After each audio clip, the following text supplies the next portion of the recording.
Hi guys, welcome to this lesson on the Kenny Barron minor 11th voicing. So I was just playing around with the chords of James Williams' tune Alter Ego using the Kenny Barron minor 11th voicing for all the chords in the progression. So Kenny plays this minor 11th voicing all the time, which is where it gets its name from. So Kenny, he's always been one of my favourite jazz pianists. If you've not heard of him before, I'd highly recommend listening to some of his music.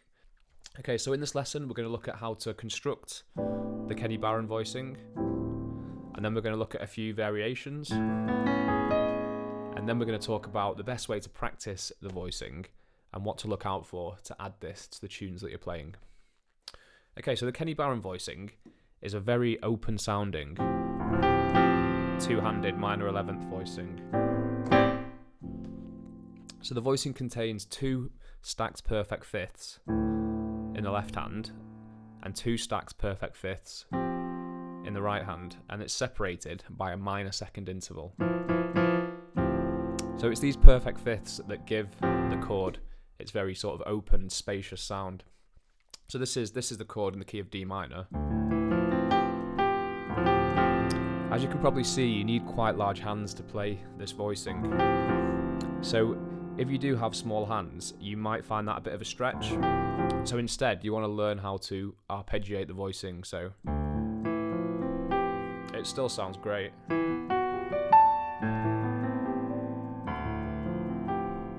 So when you arpeggiate them, you want to use your second finger as like a pivot point almost.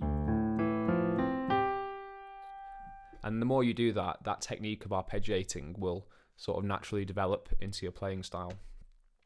Okay, so the best way to memorize the voicing is through the scale degrees. So you need to memorize these from top to bottom.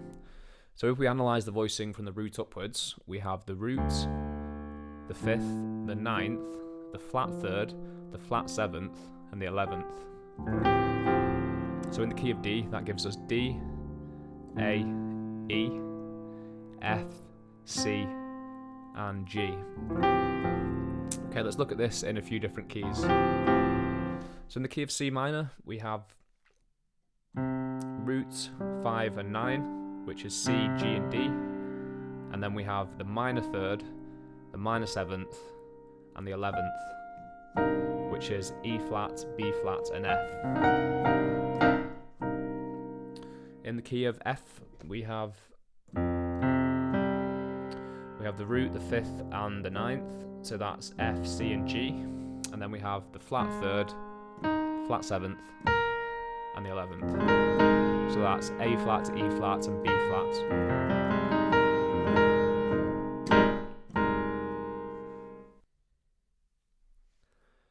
Okay, so now let's look at a few variations of this voicing. The first variation is to build a triad in the top half of the chord. So this can be done by repeating the 9th. So in the key of D, you're repeating the E at the top. So now you have 2 9ths in the chord.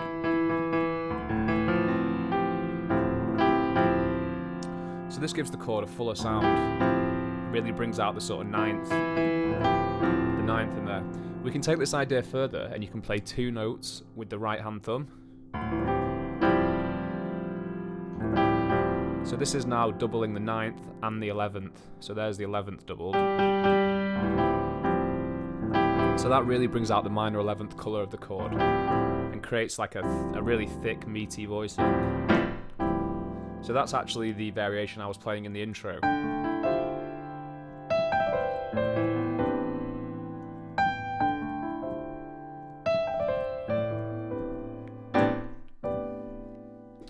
Okay, so another variation would be to drop the top note down a whole step. So here's the original. And if we drop the top note down a whole step, we now have the third in the melody, the minor third. So by doing this, we actually change the chord from a minor 11th to a minor 9th chord, and that's because there's no 11th in the chord now. So we could also drop the top note down another step. So now we've doubled the 9th again, and there's no 11 in there. So these two voicings are useful if you have either the minor third or the 9th in the melody, and you still want like an open sound, spacious chord like that. Let's look at a major variation. So this completely changes the chord. If we there's the original. If we change this interval in the middle from a minor second to a major second, it sounds a bit funky, doesn't it? Like that's a major sharp 11 chord. So we keep the stacked fifths. We've still got 2 stacked fifths in the left hand and 2 stacked fifths in the right hand. The only thing that's changed is the interval that separates the two hands. And so now, instead of playing the minor third, minor 7th and 11th, we're playing the major 3rd, major 7th and the sharp 11th. So remember, major and minor chords, they share the same root 5th and 9th. So it's just this top bit that differentiates whether it's major or minor.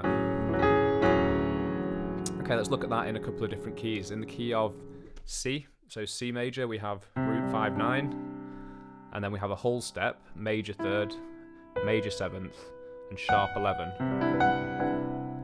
So that's C, G, and D, and then E, B, and F sharp. In the key of F major, this is an easy one because it's all white notes. So we have F, C, and G, which is the root 5th and 9th, and then we have A, E, and B, which is the major 3rd, major 7th, and the sharp 11th.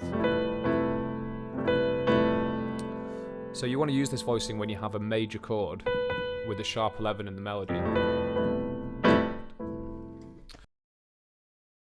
So what's the best way to practice the Kenny Barron voicing? Well, first of all, I'd recommend taking it through all 12 keys. So start off in C down here and work your way up chromatically.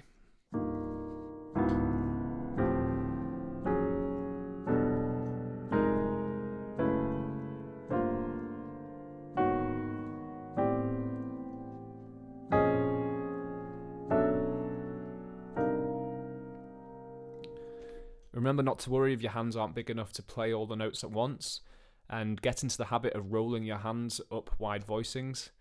So the same exercise for you guys would be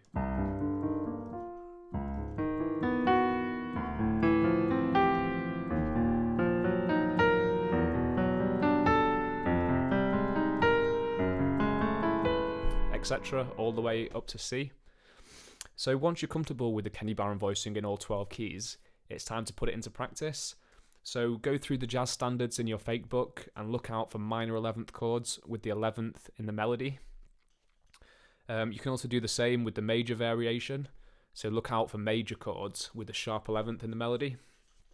If you head over to the resources section of Piano Groove, you'll find a download there that contains all 12 major and all 12 minor Kenny Barron voicings. So go over there, print that off, and if you have trouble finding some of them, you can use that as a point of reference. So have fun practicing that stuff, guys. Any questions, drop it in the box below, and I'll do my best to get back to you. Hit the red subscribe button and get notified on the latest jazz piano lessons. And if you're not sure what to practice next, then here's 2 lesson suggestions for you. Click inside the video to go straight to the lessons.